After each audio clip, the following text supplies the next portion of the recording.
Donald Trump bans people of color from entering into the United States of America. Put up your commander-in-chief, full mass here. Here we go again. He had a racist policy. Trump 1, Trump 2, more racist policy. Trump has banned citizens of 12 countries from entering the United States. We have the details surrounding the ban that goes into effect. The Trump administration signed a proclamation suspending travel to the U.S. for citizens from 12 countries.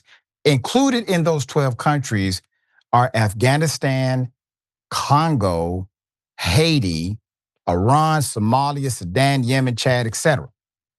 Now, the proclamation also partially restricted entrance for nationals of 7 other countries, including Burundi, Cuba, Laos, Sierra Leone, Togo, Turkmenistan, and Venezuela.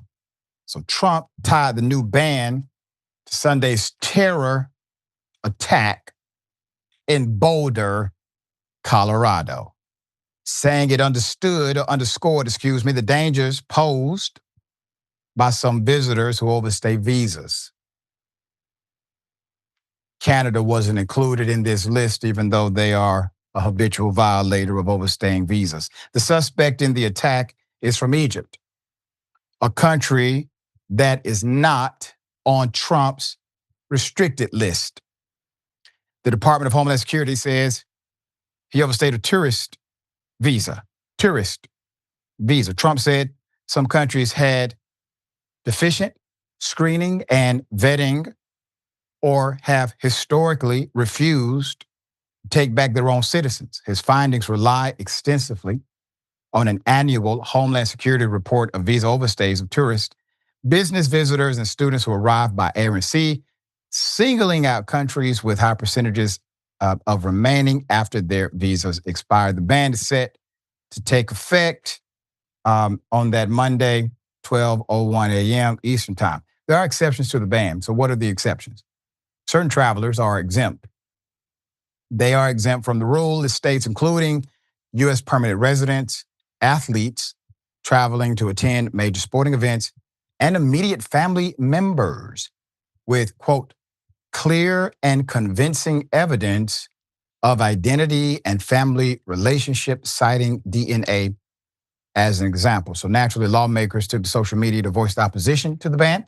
Senator Ed Markey, Democrat, Massachusetts, posted on X, quote, make no mistake, Trump's latest travel ban will not make America safer. We cannot continue to allow the Trump administration to write bigotry and hatred into U.S. immigration policy. So what do you have? You have a pretext to validate the context. What's your pretext? Your pretext is the attack in Colorado. Boom. They got a pretext. They've been waiting for one. Why? Because now they're going to use the pretext, even though it doesn't technically fit. People generally in MAGA don't pay attention any damn way. So they'll utilize this false pretext in order to create the context to do what they're doing today, which is already part of the plan. Okay, they're just waiting for the opportunity to get buy-in. Now, it sounds familiar, right? If you remember, the policy mirrors a very similar travel ban announced 2017, 1 week into Trump's first term, which banned travel from 7 Muslim majority countries. The policy was largely criticized, was ultimately upheld by the Supreme Court in 2018. That ban was later ended by President Joe Biden in 2021. We're talking about the spirit and character of a nation. The spirit and character of a democracy should not be codified into one human being. That's the reason we have checks and balances. There are many nations where the spirit of that nation is adverse to the character of that man. Take, for example, Bibi Netanyahu. Bibi is opposed by the majority of Israelites. They are generally adverse to his particular doctrine of war. They protest in record numbers.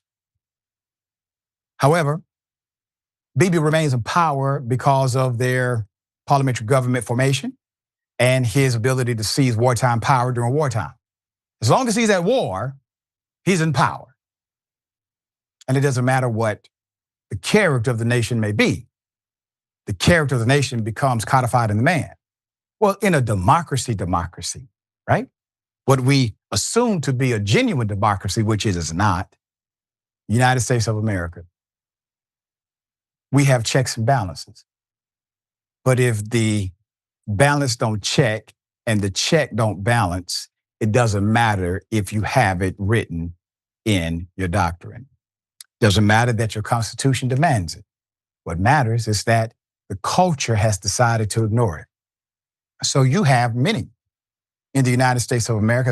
As a matter of fact, the majority of Americans oppose, based on survey responses, they oppose the insane and ridiculous agenda of Trump, from immigration to economics.